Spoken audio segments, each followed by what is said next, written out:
दोस्तों नमस्ते। Mummy daddy को और भगवान को प्रणाम करता हूं और आज के इस वीडियो की मैं शुरुआत करता हूं।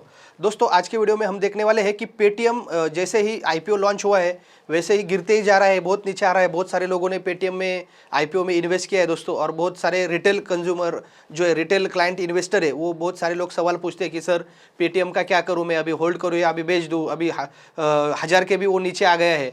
तो उसके लिए मैंने सोचा कि पेटीएम के ऊपर एक वीडियो बनाए और बाद में एक कंक्लूजन पे आते हैं हम लोग कि उसके बारे में हमको अभी आगे क्या करना चाहिए।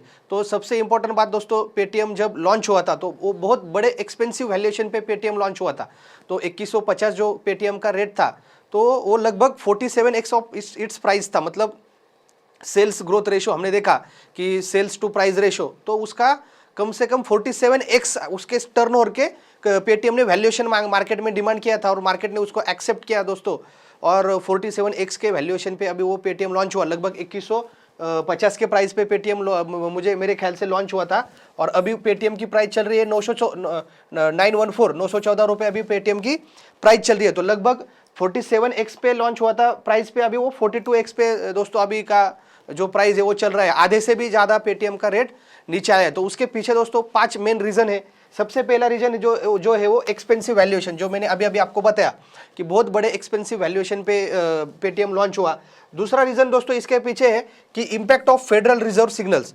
फेडरल रिजर्व जो यूएस का जो बॉडी है वो इंटरेस्ट रेट डिक्लेयर करता है दोस्तों वर्ल्ड वाइड। उनके इंटरेस्ट रेट के ऊपर बाकी के इकोनॉमीज में दोस्तों इम्पैक्ट आता है, और फेडरल रिजर्व ने सिग्नल दिया है कि आगे जाके इंटरेस्ट रेट थोड़े से हाइक होने वाले हैं। और जैसे ही इंटरेस्ट रेट जो बढ़ते हैं वैसे ही फिनटेक कंपनीज होती है दोस्तों, उन पे क्या होता है, उन पे ऊपर एक इम्पैक्ट आता है। और फिनटेक कंपनियों को थोड़ा सा एक पेन पॉइंट होता है जब इंटरेस्ट रेट दोस्तों मार्केट में बढ़ जाते हैं। तो एक सबसे दूसरा इंपॉर्टेंट रीजन था दोस्तों। तीसरा रीजन है एक्सपेक्टेड आरबीआई नॉर्म्स। दोस्तों आरबीआई बोल रहा है कि वो वॉलेट के जो पेमेंट्स है, तो अकॉर्डिंग टू जो रिपोर्ट्स है उस रिपोर्ट में मैंने वो जानकारी लिया कि आरबीआई क्या कर रहा है दोस्तों, अभी जो पेमेंट्स के रेगुलेशन है वो थोड़ा सा टाइट कर रहा है और वो कैप लगा सकता है वॉलेट चार्जेस के ऊपर।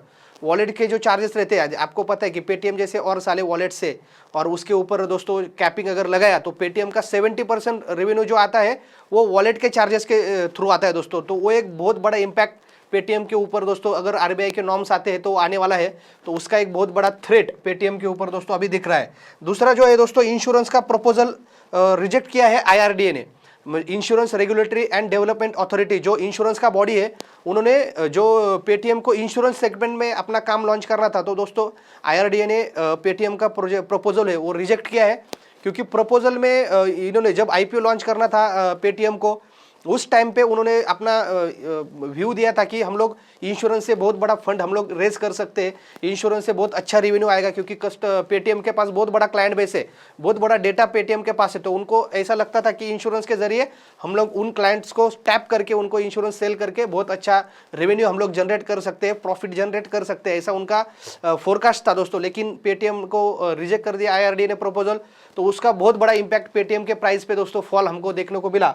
और सबसे इंपॉर्टेंट बात दोस्तों, पांचवा जो रीजन है कि कंपनी के जो टॉप के सीईओ लेवल के जो पोस्ट है, उनमें से 3 लोगों ने एग्जीक्यूटिव लेवल के post, senior executive officials level के दोस्तों 3 जो पोस्ट है, अभिषेक अरुण करके एक थे, एक चीफ ऑपरेटिंग ऑफिसर थे जो रेणु सट्टी ऐसा उनका नाम था, और एक मेरे ख्याल से एक अभिषेक गुप्ता जी थे, वो सीनियर वाइस प्रेसिडेंट थे कंपनी के एंड सीईओ थे। उन 3 लोगों ने क्या किया था दोस्तों, कंपनी से रिजाइन किया था, रिजाइन कर चुके। तो बड़े लेवल के मैनेजमेंट जाने की वजह से भी थोड़ा सा एक पेटीएम के ऊपर दोस्तों हमको प्राइस में फॉल देखने को मिला। दोस्तों भारत में हर गांव में, हर सिटी में, हर गांव में दोस्तों मैं भारतीय शेयर मार्केट की ब्रांच ओपन करना चाहता हूं। अगर आपको शेयर मार्केट के बिजनेस में आना है, अगर आपका एग्जिस्टिंग बिजनेस है उसमें आपको मार्जिन ठीक से नहीं दिख रहे, इतना प्रॉफिट नहीं लग रहा है, तो दोस्तों आप आपका बिजनेस स्टॉक मार्केट में स्विच कर सकते हो, या किसी को नया फ्रेश खुद का बिजनेस स्टार्ट करना है तो दोस्तों भारतीय शेयर मार्केट की फ्रेंचाइजी लेके आप हमारे साथ बहुत अच्छा काम कर सकते हो। शेयर मार्केट में दोस्तों आने वाले 20 साल 30 साल में बहुत अच्छा करियर के दोस्तों आने वाले समय में लंबा समय अभी शेयर मार्केट का दौर रहने वाला है। तो अगर आपको फ्रेंचाइजी के बारे में जानकारी चाहिए तो दोस्तों डिस्क्रिप्शन में 3 नंबर का लिंक दिया है, उधर जाके आपका नाम नंबर भरिए और फ्रेंचाइजी के बारे में डिटेल में जानकारी लीजिए। दोस्तों मैं कौन से टॉपिक के ऊपर बढ़ाऊँ उसके बारे में मुझे आपसे सजेशन चाहिए। ज़्यादा से ज़्यादा जो लोग कमेंट आते हैं उसके ऊपर मैं ट्रेनिंग लेना, टॉपिक बनाने के वीडियो के ऊपर दोस्तों मैं कोशिश करूँगा। जय हिंद, जय भारत।